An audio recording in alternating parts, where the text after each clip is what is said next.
Two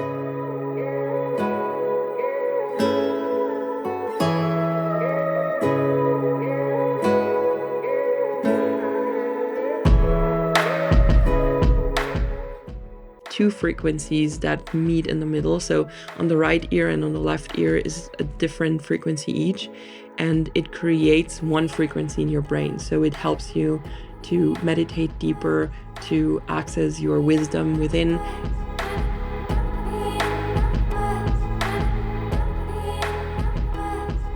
Hello, beautiful souls, and welcome back to Rooted in the Cosmos, your podcast for all things spirituality, New Earth vision, higher consciousness, and spiritual leadership. My name is Isabel Gloria, and I'm welcoming you to this brand new episode. It is the 24th of December when this episode comes out, which means that we celebrate Christmas Eve in Germany. From wherever you're listening, whether you're celebrating Christmas or you're not celebrating, or you're just meeting up with family for traditional purposes, whatever you do on these days, I hope you will have a lot of peace and a lot of time for yourself to really calm down at the end of this year, reflect, and come up with some intentions for the upcoming year. I love to do that. At every end of the year, I feel like the energy is changing so much collectively because we're all getting a little bit more calm and we're all being more reflective. We get together with our families. Emotions may come up. Not for everyone, Christmas is a good time. So there's just a lot going on in the collective, and I like to take time for myself as much as I can. We know, like, especially if we're celebrating, there is some level of Christmas stress going on, but I really take time for myself, and I really do things that I usually do not take time for, which is like the usual cheesy baking cookies and drawing a picture, like painting with actual colors and not digitally, stuff like that. I really like to do that, and this is what I've been doing for the last couple of days. I'm still working, I'm still having clients, I'm still supporting them, but in my free time, I like to do really peaceful, meditative things, and I love the Christmas time for that. We don't celebrate in our family for like any religious reasons. It's more like a traditional thing, and also we celebrate in our own way. Like, my entire family is pretty spiritual, and the energy is still beautiful, and we remember like that we have each other, and it's just a get together, and I always love that. I really love the Christmas time and this more peaceful time of the year. On that note, I want to use today's episode for calming down, for letting the year go, and for reflecting and creating like a peaceful environment for yourself. I really love to do that at the end of the year, and I usually like to dive into very complex spiritual topics with you, and I will continue doing that next year. But for this episode, let's get a little bit of more like a wholesome vibe, and this is why I decided to inspire you, or hopefully activate you, to take these couple of days that every one of us probably has. Like, you have at least a couple of days where you can take time off and take time for yourself and really create something for yourself. What I mean by that is that I will guide you through the process of setting up a sacred space in your home. And no matter how big or small your house, your flat, your apartment is, you can set up a sacred space for you. Like, you just need a corner in a room, and it will be a beautiful sacred space. And we will go through this process together. You may already have a sacred space where you meditate or where you do your spiritual practices. But even then, you may feel inspired to level it up even more, or to make it more cozy, to make it more beautiful, to give it more love and attention, because now is the time to do that, to start into 2024 with this beautifully set up sacred space in your home that you can meditate in, that you can do your practices in. A sacred space is a place in your own home where you can immerse in your spiritual practice. You can journal, you can meditate, you can read, you can just sit in silence with yourself and do all these kind of mind expanding and soul nourishing things that you usually take not enough time for. Like, we tend to not do that too often. And if there's a sacred space that you can go into and that already has the energy of, okay, I'm going to spend time with myself now, it gets much easier to actually do your practices and to reflect and journal and do all the things you want to do. In the best case scenario, you have a whole room as your sacred space, but anyone can create a sacred space. No matter how big or small your house is, your room is, you can always set up something that makes it really, really possible for you to go there when you practice. A tiny, tiny corner in your room that you commit to keeping uncluttered and sacred is enough to create a wonderful sanctuary for your spiritual practice. I've always done this no matter where I lived. I've always had like this little corner in the room at least that was there for my meditation practice or for my journaling. And I love having this, and I see it in my clients how much they love it.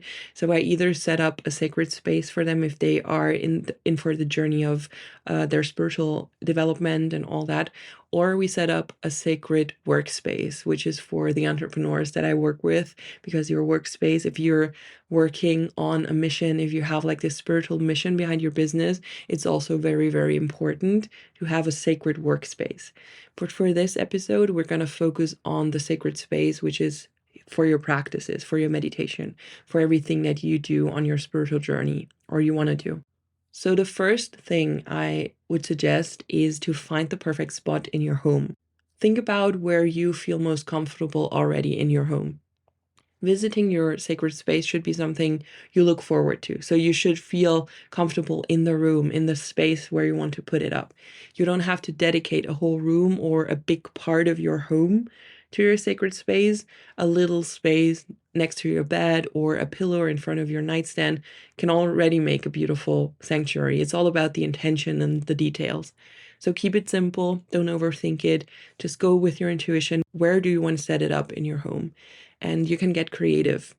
If you have a hard time finding a spot in your home, try to set priorities. Do you really need a makeup desk, or can you sacrifice that in return for a sacred space? Or do you really need that bookshelf right now, even though you have all the books on your ebook already? Can you let go of them? Like, make priorities and really set the intention to make this sacred space an important part of your home. You can also think of it in a way of like a cleansing process. So you can think of getting rid of some stuff to make room for your sacred space and to make your room more uncluttered to create the sacred space. So you can go as far as you want, you can go as crazy as you want, or as simple as you want. This is just an inspiration for the upcoming days where you have the time to finally do something like this. The next and very important part of setting up a sacred space is to make it cozy. Keep it simple, keep it cozy and calm. Decoration adds to the coziness and well-being of your space, but don't go overboard with it. You don't want your sacred space to be super cluttered. You only want to have items in your sacred space that really spark joy within your soul and that make you feel like you're in a high vibe. You don't want any clutter, any items that you connect with anything that's stressful or anything like that. You really want to be selective with the things that are part of your sacred space. So find the objects that make you feel inspired and that you consider healing or sacred to have around. This can be crystals, your favorite cards like oracle cards, tarot cards, or some decoration you really, really love. So it's very personal to you what you want to put in your sacred space. I usually have it really, really simple. I only have a few crystals, a few plants, a salt lamp, and a few activated oils. Like that is what I usually have in my journal. That's what I usually have in my sacred space. The next thing is to get a journal or to use your journal, if you already do journal, in your sacred space. If you've never tried journaling before, it's definitely time to change that now. Journaling is such a powerful and calming and healing tool to implement into your spiritual practice. So if you do not have a journal, if you've never journaled before, get one as soon as stores are open again. Having a journal in your sacred space encourages you to write down thoughts and dreams and meditations, some cosmic wisdom, whatever you want to journal down, and to keep track of your spiritual evolution. Journaling really helps to bring all your thoughts and feelings and the spiritual experiences into the physical realm and ground them into your being. I've had this situation so often that I was dreaming something and I knew I had a dream like this before, or I had a very impactful meditation and I could remember something that I experienced in a lucid dream a few years ago, and I didn't really know anymore what it was all about. And then I was able to take my journal from a couple of years ago and reread everything that I've written down about this download, about this dream, about this lucid dream, whatever it was. And this is so helpful to keep track of your spiritual evolution and to also remember all the things. Because the fun thing is, even though you have a lot of cosmic wisdom on your spiritual journey and it gets more and more and more, you also start to forget things because it's so much energy and so much information that not everything is super present in the moment. There's always something that takes a step back because it's not important right now, and it may become important in the future again. So it's nice if you have it all written down and you can just look it up in your journal. So definitely start journaling. Use this Christmas time to set the intention to get a beautiful journal that you really love and start journaling if you're not already doing that. The next thing I like to keep in my sacred space are my crystals. Crystals are like little energy cleansers and amplifiers, so I love having crystals in my sacred space, and they are an important part of my spiritual practice. Just having them around and meditating with them can help me immensely to go deeper into meditation because, as I said, they amplify any kind of energy. Plants also hold a high vibration and make your sacred space more lively and more just energetically charged in a very serene way. Some plants also literally cleanse the air around you and create a healthy environment. I love having these around. You can easily find out which plants are air purifying. It usually says that on the label because it's literally a thing. And I also will put a list in the show notes of plants that are good to use in your sacred space because they're all air purifiers. So check out that list. What also adds to the coziness is to get some kind of lighting for your sacred space.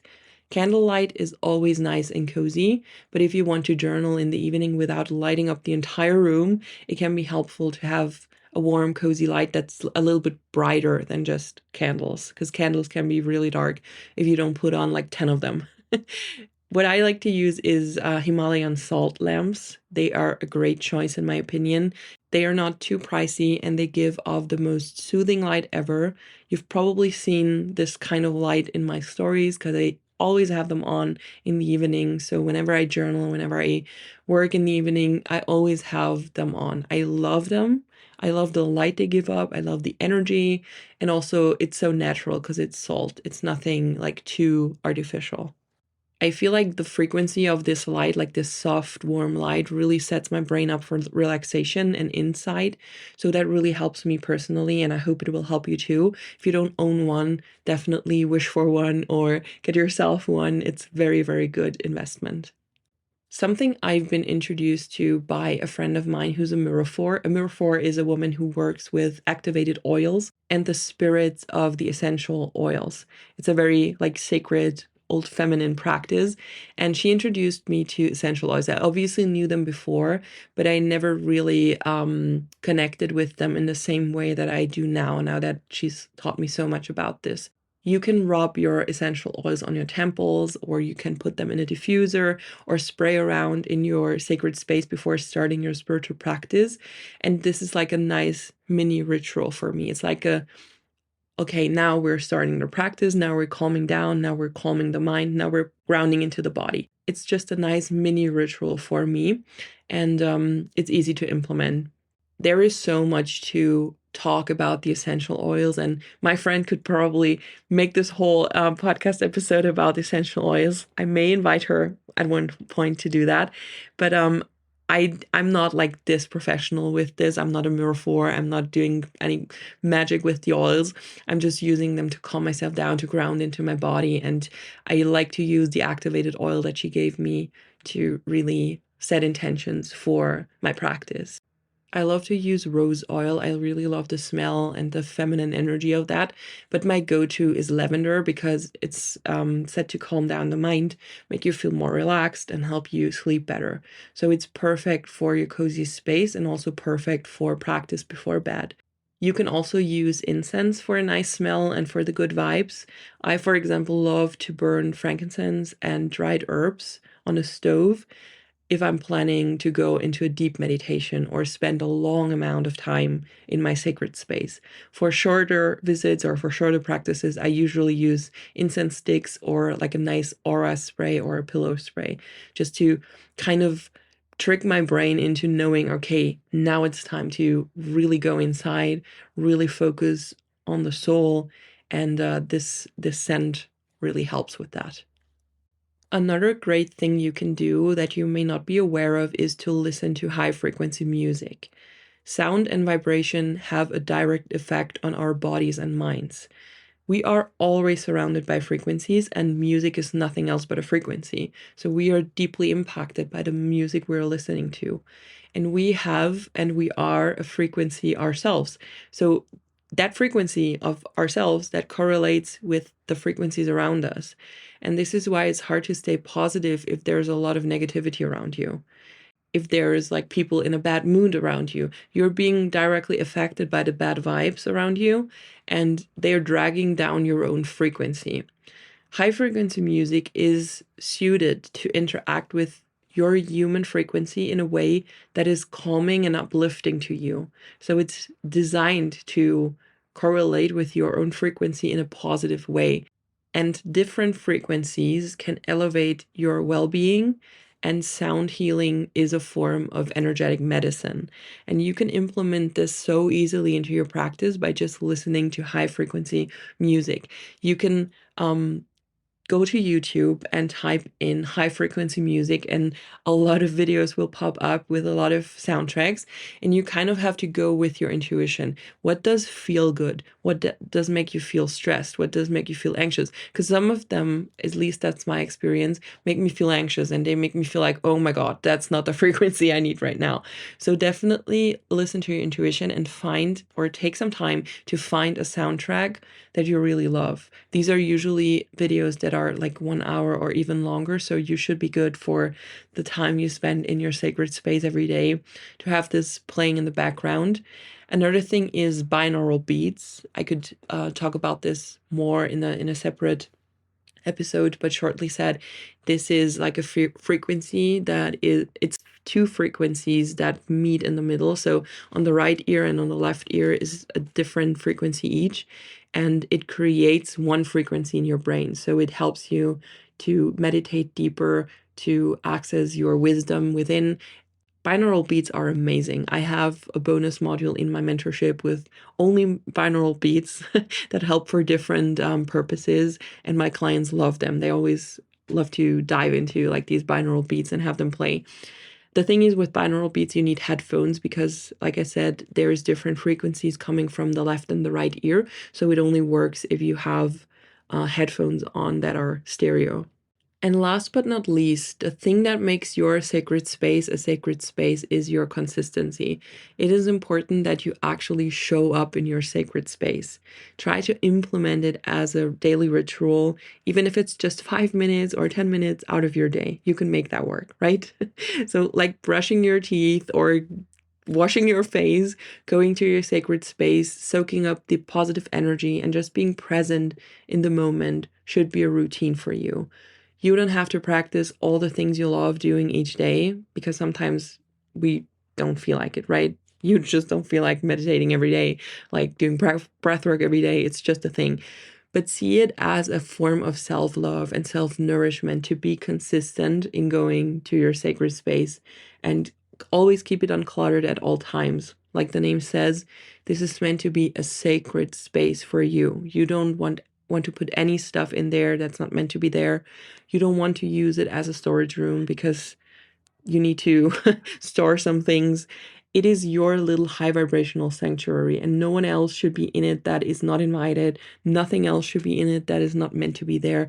So really treat it as a sacred space. This is all I have to share about the sacred space because it's a very personal journey to create one. And it's not a big thing. It's literally, you can literally set up a little meditation cushion next to your bed, and this is your sacred space because you have the intention to do or to have this as your sacred space. But the more energy and the more love you put into it, and the more detail, the more high vibrational it will feel, and the more sacred it will feel to you. And I really hope to inspire you to take these couple of days that we now have during the Christmas time to make this your little project before the end of the year. So you can start into the new year with this new energy, with this sacred space that you can use to even dive deeper into yourself, to even explore more of your spiritual side. And I would love to see, if you're up for that, I would love to see photos of your sacred spaces.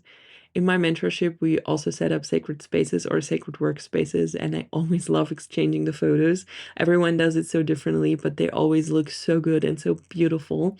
So feel free to send me an email to podcast@isabelgloria.com or shoot me a DM on Instagram. It's @isabelgloria. You can also reach out to me on TikTok. It's @isabelgloria as well. Send over the photos of your sacred spaces. I would love to see them, and I would love to publish them on my Instagram story or something like that. So if you're sending over anything, make sure you're okay with that. I'm not going to mention your name or anything, but I would love to show my community the beautiful sacred spaces that have been created over Christmas by my community. That being said, have a beautiful, beautiful time. Have fun creating your sacred space and spend some time with your family and friends and loved ones. And I will talk to you next week for a brand new episode.